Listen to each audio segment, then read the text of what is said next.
যদি হয় বৃষ্টি আর ঘরোয়া কিছু উপায় দিয়ে যদি এরকম মিক্সচার বানানো হয়, এই মিক্সচার কিন্তু একবার খেলে এই মিক্সচারটার প্রেমে পড়ে যাবেন। সো হ্যালো এভরিওয়ান, আজ বাইরে হচ্ছিল ফোঁটা ফোঁটা বৃষ্টি আর দিদিভাই সকাল থেকেই অনেকগুলো বেশ বুট কলাই ভিজিয়ে রেখেছিল।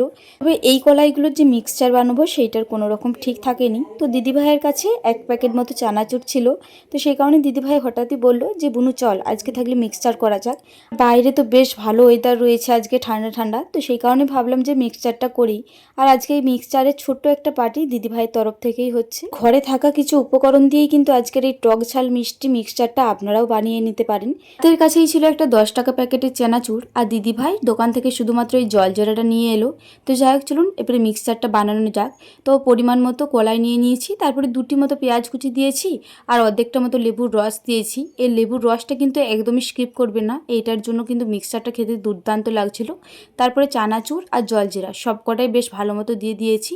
পরে এই সবকটা উপকরণ বেশ ভালো মতো মাখিয়ে নেব। আপনারা চাইলে এটার মধ্যে লঙ্কা কুচিও অ্যাড করতে পারেন, তবে আমরা খুব একটা বেশি ঝাল খেতে পারি না, যেহেতু চানাচুর আর জলজিরা দুটোই রয়েছে, এই দুটোতেই কিন্তু একটু ঝাল ঝাল ভাবটা আসবে।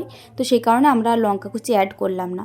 সত্যি বলছি এতটাই টেস্টি লাগছিল, আর বাইরে যেহেতু ওয়েদারটাও বেশ ভালো ছিল, তো সেই কারণে দেখতেও বেশ ভালো লাগছিল। তো যাই হোক, দুটো বাটি করে নিয়ে নিয়েছি, একটা আমার আর একটা দিদি ভাই। বাইরে ওয়েদারটা একটু ঠান্ডা ঠান্ডা ছিল বলেই কিন্তু আজকের মিক্সচারটা বানিয়েছিলাম। তো এই ওয়েদারটা উপভোগ করে খাবো না, সেটা কখনো হতে পারে?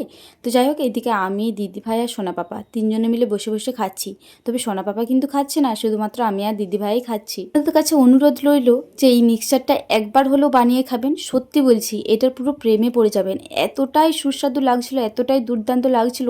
বিকালে যদি কোনো কিছু খেতে ইচ্ছা করে, এটা কিন্তু একবার বানিয়ে ট্রাই করতেই পারেন। তো যাই হোক, চলুন আজকের মতো আসি।